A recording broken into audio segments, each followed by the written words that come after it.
आपदा से उबरा नहीं उत्तराखंड, अब एक नई मुसीबत लोगों को डराने लगी है।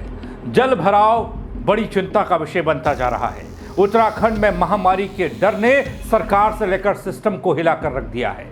अब मंडरा रहा ये बड़ा खतरा, जिसके बारे में बताने के लिए मैं आया हूं। खबर बेहद संवेदनशील है दगड़ियों। नमस्कार, पहला आंख में पंकज रौतेला, आप देख रहे हैं उत्तराखंड न्यूज। दगड़ियों, अपने उत्तराखंड की जमीन पर आपदाओं का साया नया नहीं है, लेकिन साल 2025 की प्राकृतिक आपदाओं ने राज्य को हर स्तर पर झकझोर कर रख दिया।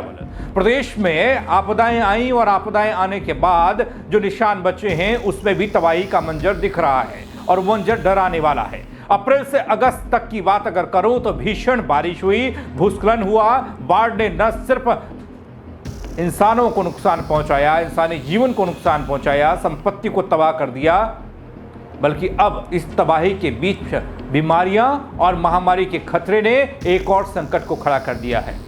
दगड़ियों, आपदा अभी पूरी तरीके से थमी भी नहीं है, लेकिन जल भराव, गंदगी और मलबे ने लोगों का जीना मुश्किल करना शुरू कर दिया है। खासकर मैदानी और अर्ध पर्वतीय क्षेत्रों की बात करूं, जो ना ज़्यादा पहाड़ में आते हैं ना मैदान में आते हैं, जहां पर मलबा इकट्ठा हो गया, जहां पर कई मवेशी दबे हुए हैं। आगे बताऊंगा आपको पूरी खबर। यहां पर हालात चिंताजनक हैं। टाइफाइड हो, हैजा, पीलिया और अन्य संक्रमण ये फैलने की आशंका लगातार जताई जा रही है। डॉक्टर्स भी सलाह दे रहे हैं उस इलाके के लोगों को कि आप अपने आप को, बुजुर्गों को, बच्चों को बचा कर रखें। इसका आभास सरकार को भी है दगड़ियों, स्वास्थ्य विभाग को भी है। मुख्यमंत्री धामी चिंता जाहिर कर रहे हैं और वो कह रहे हैं कि हम एक्टिव मोड में आए हुए हैं। सिस्टम को बता दिया गया है कि इसके बाद खतरा क्या है। दोस्तों, उत्तराखंड में अगस्त 2025 में मूसलाधार बारिश ने कई जिलों में तबाही मचाई। उत्तरकाशी हो या फिर चमोली, रुद्रप्रयाग, पौड़ी गढ़वाल, टिहरी, बागेश्वर का इलाका, पर्वतीय जिलों के अलावा हरिद्वार, ऊधम सिंह नगर और देहरादून जैसे मैदानी इलाकों में भी बुरी तरीके से बारिश हुई और लोग प्रभावित हुए। जहां पहाड़ों में भूस्खलन और मकान गिरने की घटनाएं हुई, वहीं मैदानी क्षेत्रों में भयंकर जल भराव हुआ। सड़कें, घर, खेत जलमग्न हो गए। उत्तराखंड राज्य आपातकालीन परिचालन केंद्र के मुताबिक 1 अप्रैल से ये आंकड़े शुरू होते हैं दगड़ियों, और अब तक के आंकड़े सामने आए हैं। अगस्त तक के आंकड़े आपको बता रहा हूं। 80 लोगों की मौत की खबर, 114 घायल बताए गए और 95 लोग लापता बताए गए। वहीं 88 बड़े पशु और 1481 छोटे पशु मारे गए। मकानों की बात करूं तो अब तक का जो आंकड़ा निकलकर सामने आया उसमें 229 मकान पूरी तरीके से ध्वस्त हो गए। 71 मकान आधे से ज़्यादा नुकसान में हैं और 1828 मकानों को आंशिक रूप से नुकसान पहुंचा है दगड़ियों। लेकिन इन आंकड़ों के बीच सबसे डरावना सच बीमारी का फैलना है। आप अंत तक मेरे साथ इस वीडियो में जरूर बने रहें, बेहतर तरीके से समझ पाएंगे दगड़ियों कि मैं किस खतरे की ओर इशारा कर रहा हूं, कितने बड़े खतरे की बात को बताने जा रहा हूं। दगड़ियों, ये हम सब जानते हैं कि आपदाएं अपने साथ सिर्फ मलबा नहीं, बीमारियों के बीज भी बोकर जाती है। यही हालत हर साल देखने को मिलती है और यही हाल अब उत्तराखंड के कई हिस्सों में देखने को मिल रहा है। जल भराव, टूटी फूटी ड्रेनेज लाइन की वजह से जगह जगह गंदा पानी घरों तक पहुंच रहा है, घरों में घुस रहा है, इलाके में इकट्ठा हुआ है। खाद्य सामग्री सड़ रही है। जानवरों के शव अब भी कई जगह पर मलबे में दबे हैं। पीने का पानी दूषित हो रहा है।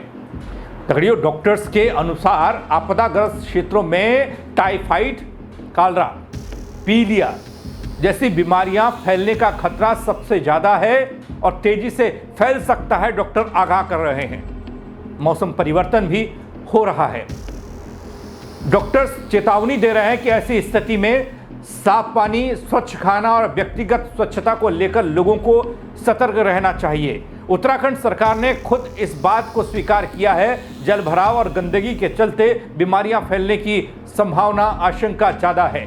मुख्यमंत्री पुष्कर सिंह धामी ने कहा, सरकार पूरी तरीके से सतर्क है और सभी संबंधित विभागों को स्वास्थ्य सुरक्षा के विशेष निर्देश दिए गए हैं। के संबंध में हम लगातार समीक्षा भी कर रहे हैं। लगातार जो सावधानियां हैं वो सावधानियां भी बरत रहे हैं। निश्चित रूप से अब जिन क्षेत्रों में जल भराव हो गया है, जिन क्षेत्रों में आपदा आई है, वहाँ पर महामारी जैसी आशंका उत्पन्न हो सकती है। उसके लिए हमारा स्वास्थ्य विभाग समेत सभी विभाग जो जरूरी कदम उठाएंगे उस पर काम करेंगे। आपदा को लेकर लगातार समीक्षा हो रही है दगड़ियों। जिन क्षेत्रों में महामारी फैलने की आशंका है वहां स्वास्थ्य विभाग और प्रशासनिक इकाइयां पहले से अलर्ट मोड पर कर दी गई हैं। उधर स्वास्थ्य मंत्री डॉक्टर धन सिंह रावत ने यह भी जानकारी दी थी कि आपदा प्रभावित 78 ग्राम सभाओं में से 65 में स्वास्थ्य शिविर लगाए जा चुके हैं और शेष में अगले एक सप्ताह में शिविर लगाए जाएंगे। हालांकि ऐसी कई तस्वीरें हमारे सामने आई नहीं जिससे कि ये पुख्ता तौर पर कहा जाए कि जनता को जागरूक करने का काम किया जा रहा है। ये शिविर क्या कागजों में लगे हैं या फिर कुछ और, क्योंकि जमीनी हकीकत में कहीं पर भी आपदाग्रस्त इलाकों में इस तरह की बड़ी तस्वीर जो दिखाई जाए, बताई जाए, जो उदाहरण बने, जो प्रेरणा बने, दिखाई नहीं दी। इस पर अलग से सवाल हो सकता है, वक्त मिला तो करूँगा इसी वीडियो में। स्वास्थ्य विभाग की कोशिश है दगड़ियों की स्वास्थ्य को लेकर लोगों को जागरूक किया जाए। स्वास्थ्य आपके द्वार अभियान के तहत प्रभावित व्यक्ति तक पहुंचा जाए, चिकित्सा सुविधा पहुंचाई जाए। लेकिन जिस बात का जिक्र स्वास्थ्य मंत्री धन सिंह रावत कर रहे हैं वो नाकाफी सा लगता है। दोस्तों, विशेषज्ञों और डॉक्टर्स के अनुसार मानसून सीजन में बीमारियों का खतरा कई गुना बढ़ जाता है। इसके पीछे दो कारण बताए जाते हैं, एक तो जल भराव और दूसरा दूषित खाद्य और पेय सामग्री यानी कि पानी जो पहाड़ों से रिस कर आता है उसमें कई तरह की गंदगी का आना और मिल जाना। जब आसपास का पानी सड़ता है, नालियों का पानी पीने के पानी से मिल जाता है और घरों के पास कचरा जमा हो जाता है, ये बीमारियों की जन्म देने वाली तस्वीर बन जाती है और ख़ासकर उन इलाकों में जहाँ पर आपदा आई है।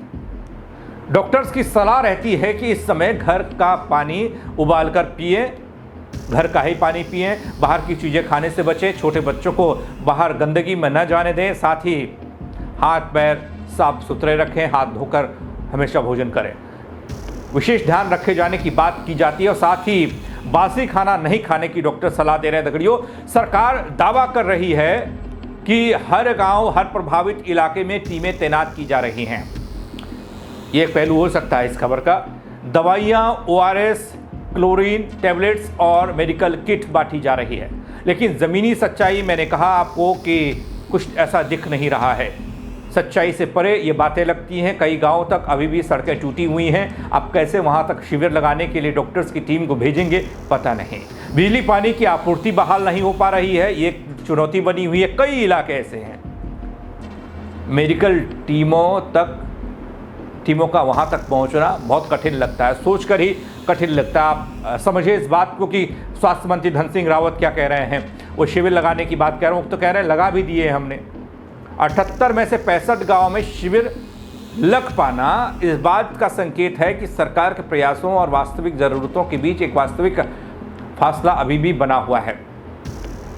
ये बातें शिविर लगाने की कह तो दी गई हैं, लेकिन शिविर जैसी, जैसे मैंने बोला, कोई चीज़ ऐसी दिखाई नहीं दी बड़े लेवल पर। अब छोटा मोटा कहीं पर गाँव के साथ कोई बैठ गया कंपाउंडर वगैरह, वो चीज़ें हैं, वो बात अलग है।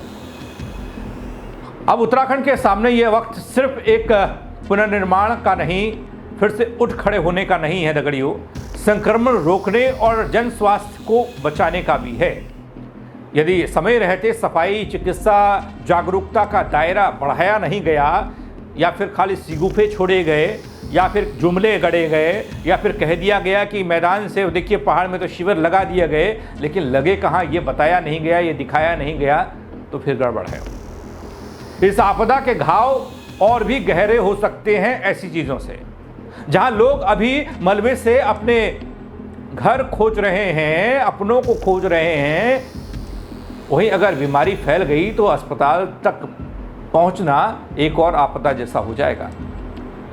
यही वजह है कि राज्य को अब सिर्फ राहत शिविर ही नहीं बल्कि संक्रमण रोधी जो रणनीति है और राजनीति है उससे भी बचना है। लंबी अवधि की सार्वजनिक स्वास्थ्य नीति की जरूरत का वक्त भी है। सरकार और समाज अगर मिलकर चेत जाएं तो उत्तराखंड को एक और संकट से बचाया जा सकता है, वरना मलबे के नीचे दबे घरों और उन जानवरों और उन लोगों की गूंज के साथ बीमारियों की चुपचाप फैलती परछाइयाँ आने वाले समय को और भी भयावह बना सकती हैं दगड़ियों। एक और आपदा आफत हमारे सर पर आ सकती है। आज क्या कहेंगे इस खबर को लेकर आपके वहाँ क्या कोई शिविर ऐसा लगाया गया है अगर आप उस पहाड़ी इलाके से आते हैं जहाँ पर आपदाग्रस्त इलाका जिसे घोषित किया गया हो या आपदाई हो? आप मुझे कमेंट के जरिए बताइएगा वहाँ पर किस तरह की कमियाँ हैं और किस तरीके से जागरूकता फैलाई जा सकती है, ये भी कमेंट के जरिए आप बता सकते हैं। सरकार और स्वास्थ्य मंत्री की कथनी और करनी में फर्क दिखता है या फिर नहीं, ये भी आप बता सकते हैं। दगड़ियों कमेंट जरूर करिएगा, खबर को लाइक करिएगा और शेयर करिएगा ताकि और लोग भी इस खबर को देख पाएं और अपनी बात रख पाएं। क्या उनके इलाके में वो चीज़ें हो रही हैं या उनके इलाके में कोई परेशानी तो नहीं है, वो भी अपनी बात बता पाएं। मेरे साथ जुड़ने के लिए आप सबका बहुत शुक्रिया दगड़ियों। जय उत्तराखंड।